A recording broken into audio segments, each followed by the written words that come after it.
Good evening everyone, कैसे हैं आप सब लोग। मेरा नाम है राहुल और मैं दूंगा आपको सीटीपी का प्रैक्टिस सेट। ठीक है, शाम के बज रहे होंगे 7।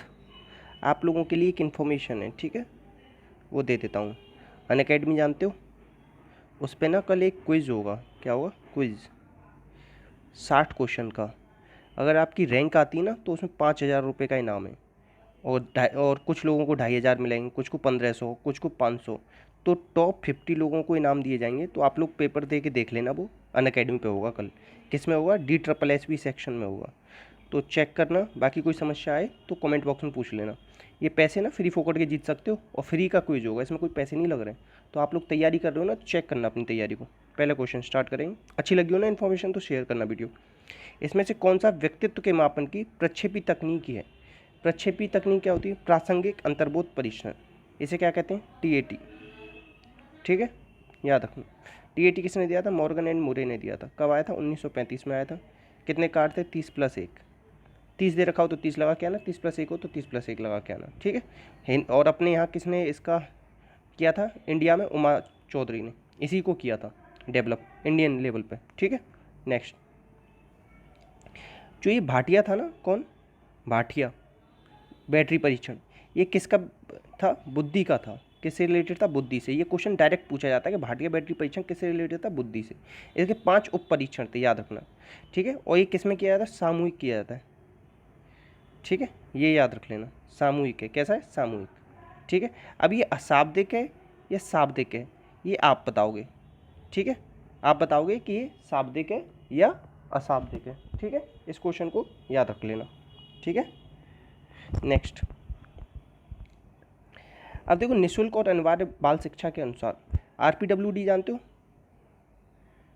Right of physical disability act, ये आया था 2016 में। इसके अनुसार 21 डिसेबिलिटी कर दी। ऐसे बच्चों को मतलब 21 एज तक की शिक्षा दी जाती है।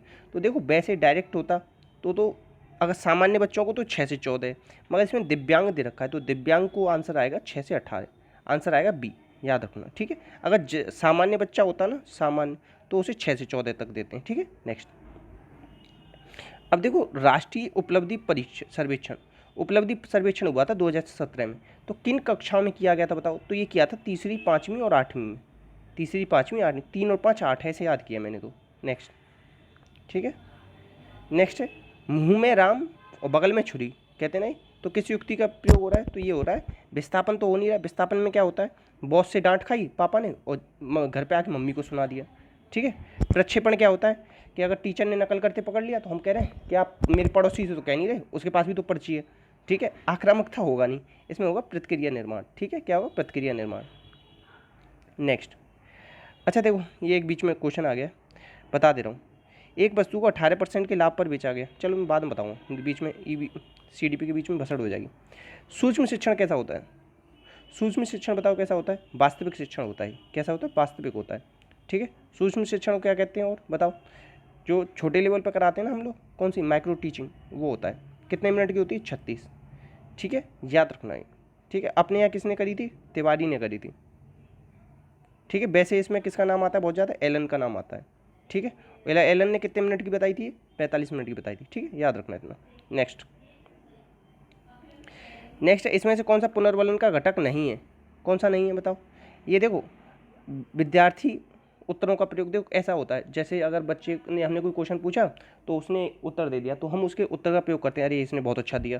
समीपता और स्पर्श, हम उसकी पीठ थपथपा के भी कहते हैं। मौखिक स्वीकृति भी कहते हैं कि अरे वाह, तुमने तो बहुत अच्छा दिया। अब वाणी में विविधता, ये कोई पुनर्वलन का घटक नहीं है। आंसर क्या हो जाएगा? ये। नेक्स्ट। सतत और व्यापक मूल्यांकन, CCE कब से स्टार्ट हुआ? 2009 से। ठीक है, किसने CCE टर्म किसने दिया था? स्क्रीवेन ने। किसने? स्क्रीवेन, याद रखना। व्यापक मूल्यांकन का मतलब क्या है? व्यापक का मतलब है शैक्षिक और सहशैक्षिक क्षेत्र का मूल्यांकन। नेक्स्ट। अब देखो, इसमें से कौन सा व्यक्तित्व भिन्नताओं का कारण नहीं? वंशानुक्रम के कारण होती है, वातावरण के कारण होती है, परिपक्व निर्देशन से कोई मतलब मैं आपको कोई वो दे रहा हूँ कि निर्देश कि ऐसा करो ऐसा नहीं करो, इससे थोड़ी ना होगी। ठीक है, और एक चीज़ याद हो, व्यक्तिगत भिन्नता को प्रभावित करने वाले कारक वंशानुक्रम होता है, वातावरण होता है, प्रजाति होती है, मतलब आप किस जाति में जन्मे हो। अब जैसे देखो, अंग्रेज होंगे उनमें अलग विविधता होगी, अपने हिंदुस्तानियों में अलग होगी, शिक्षा के आधार पर भी होती है। अब देखो, बहुत सारे लोग क्या है, PhD कर लेते हैं, डॉक्टरेट कर लेते हैं और ग्रेजुएशन करते हैं, और बहुत सारे लोग 8 पास होते हैं, 5 पास होते हैं, तो उनमें विविधता पाई जाएगी ना। लिंग के लड़के और लड़कियों में अंतर होता है, ठीक है। और आर्थिक स्थिति के आधार पर कोई अमीर होता है तो कोई गरीब होता है, अमीर का अलग तरीके से पालन पोषण होगा, गरीब का अलग तरीके से होगा, ठीक है। तो आयु के आधार पर भी होता है, परिपक्वता, बुद्धि, इन बहुत सारे आधार पर बन, हर कोई बच्चा एक दूसरे से भिन्न होता है। इसीलिए तो हम कहते हैं दो जो होते हैं ना एक साथ जुड़वा बच्चे, उनमें भी भिन्नता पाई जाती है, याद रखना। कभी भी शिक्षण और सीखने, दो चीज़ दे देना, शिक्षण और सीखना, ये दोनों चीज़ों का संबंध है स्किनर से, ठीक है, याद रखना। और स्किनर की कौन सी किताब है? बिहेवियर ऑफ ऑर्गेनिज्म, ठीक है, याद रखना।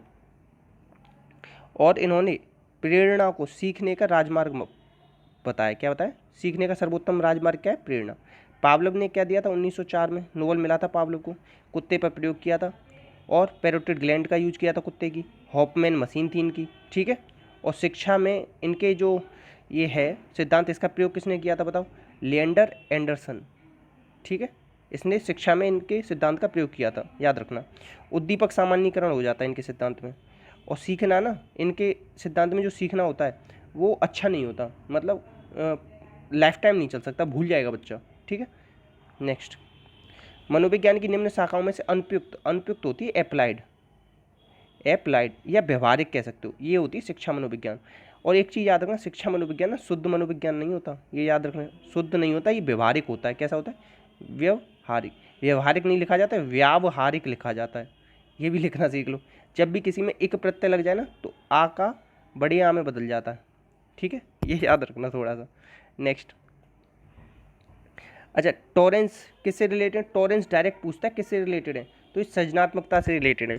इन्होंने पता है कुछ वो दिए तत्व, लचीलापन दिया, मौलिकता दी, धारा पर।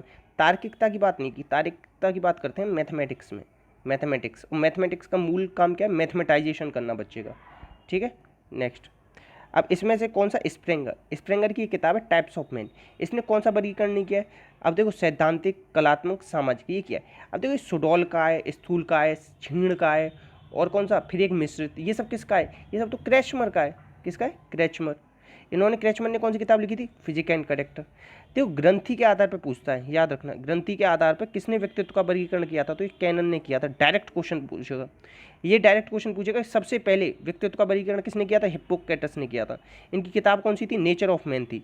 कि कौन कौन से पित्त बताए थे? काला, पीला, रक्त और कफ, ये सब याद रख लेना, ठीक है। और एक चीज़ और पूछी जाती है कि वर्तमान में व्यक्तित्व का सर्वोत्तम वर्गीकरण किसका है? तो अभी फिलहाल में जो व्यक्तित्व का सर्वोत्तम वर्गीकरण है ना, वो किसका है? युंग का है। किसका है? युंग, नाम याद रख लेना। और युंग की किताब है कौन सी है बताओ? युंग की किताब है द साइकोलॉजी ऑफ अनकॉन्शियसनेस, ठीक है। और individual psychology, psychological type, undifferentiated life energy, ये सब किसने दिए थे? अनडिफरेंशिएटेड लाइफ एनर्जी, ये भी टर्म याद रख लेना, ये भी सब युंग ने दिए थे, ठीक है। बाकी ये 6 तो इसके याद रख लेना, कितने दिए इन्होंने? 6। स्प्रेंगर ने कितने टाइप बताए? 6 टाइप, ठीक है। और इसकी ट्रिक पता है क्या है?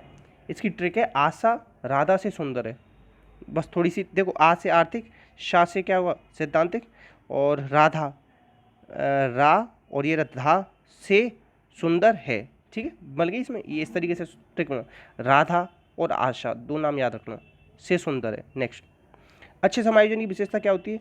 अच्छे समायोजन की विशेषता होती है सहनशीलता। आपको सहनशील होना पड़ेगा। ऐसे समझो, अगर किसी ने कुछ आपसे कह दिया, गाली दे दिया आपको, और आप एकदम से वहाँ पे भड़क गए, यार तुमने मुझे गाली कैसे दे दी, तो आपको सहनशील होना चाहिए।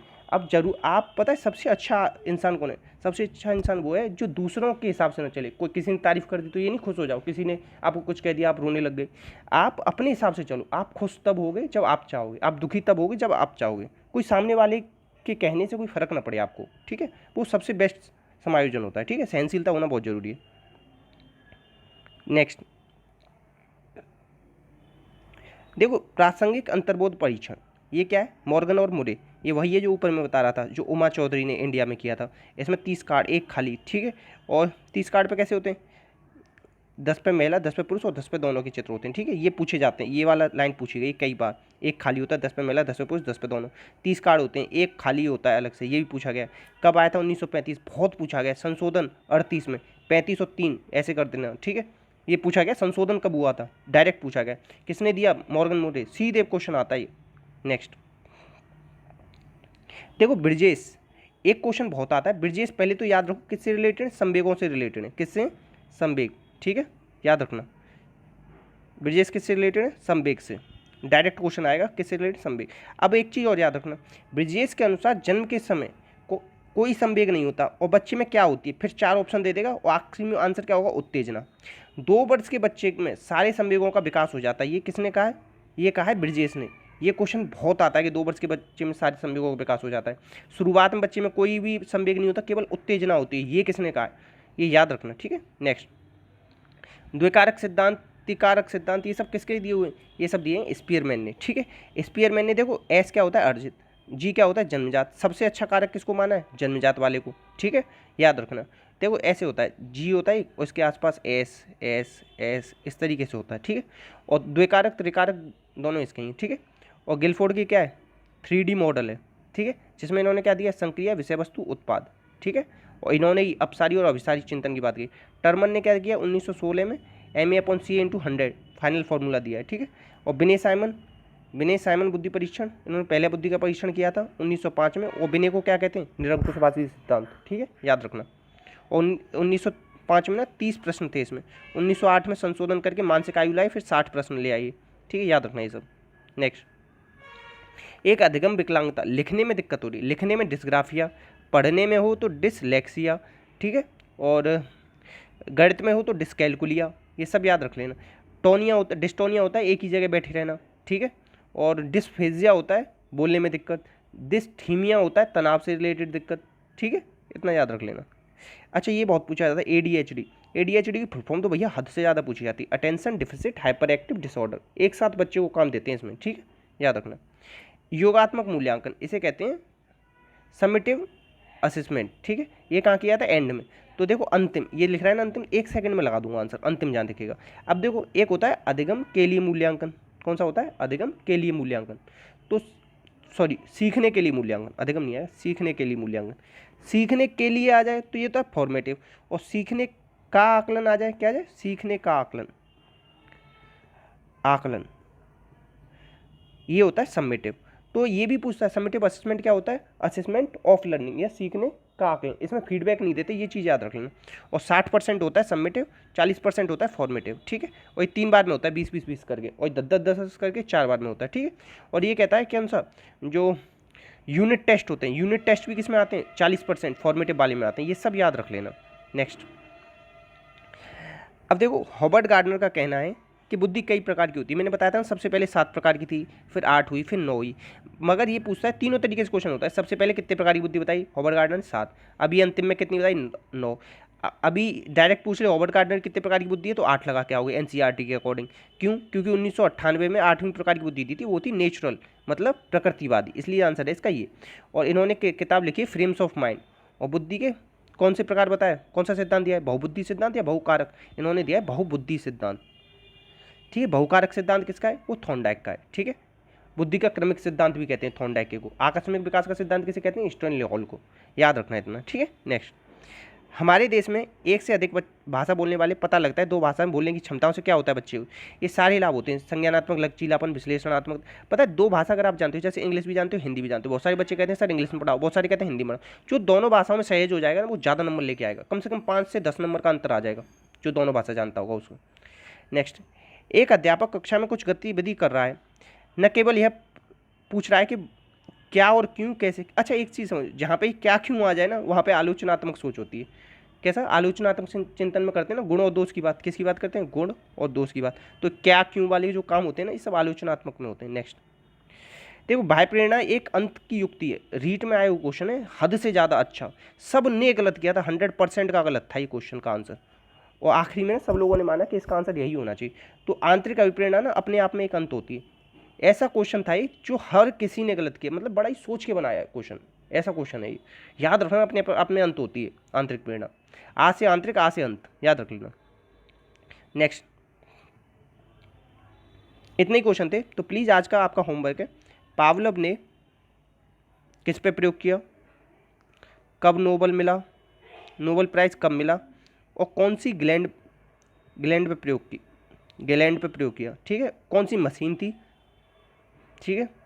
और मैंने एक नाम बताया था शिक्षा के क्षेत्र में इनके सिद्धांत का प्रयोग किसने किया, वो आप नाम बताएंगे। इतना अगर आप बता देंगे तो बाकी आप लोगों की तैयारी बहुत अच्छी चल रही है। अगर नहीं बता पाए ना तो प्लीज़ आपको पढ़ने की ज़रूरत है, किताब खोलें, पढ़ना शुरू करें। बाकी प्लीज़ इस वीडियो को शेयर कर दें। अनअकैडमी वाले 5,000 रुपये का इनाम जीतें और मेरी तरफ से बड़ी शुभकामनाएं आपको, कल ज़रूर जीतें। इसी के साथ जय हिंद, जय भारत।